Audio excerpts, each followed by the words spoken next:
ज्येष्ठ मास की कथा। कथा उस समय की है जब प्राचीन काल में पृथ्वी पर राजा पृथु राज्य करते थे। पृथु के राज्य में जयदेव नामक एक ब्राह्मण रहता था। ब्राह्मण के 4 पुत्र था। बड़ी पुत्रवधू गणेश चैत का व्रत करना चाहती थी। उसने इसके लिए अपनी सास से आज्ञा मांगी तो सास ने इनकार कर दिया। जब जब भी बहू अपनी इच्छा अपनी सास के आगे निवेदन किया, सास ने अस्वीकार कर दिया।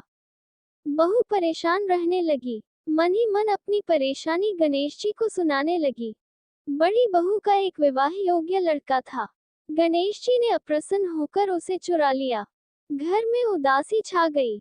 बड़ी बहू ने सास से प्रार्थना की, मान जी, यदि आप आज्ञा दे दे तो मैं गणेश चैत का व्रत कर लूं। हो सकता है वे प्रसन्न होकर हम पर कृपा कर दें और मेरा बेटा मिल जाए। बुजुर्गों का पोते पोती पर स्नेह तो रहता ही है, अतः उसने आज्ञा दे दी। बहू ने गणेश जी का व्रत किया। इससे प्रसन्न होकर गणेश जी ने दुबले पतले ब्राह्मण का रूप बनाया और जयदेव के घर आ गए। सास और बड़ी बहू ने बड़ी श्रद्धा और प्रेम के साथ उन्हें भोजन कराया।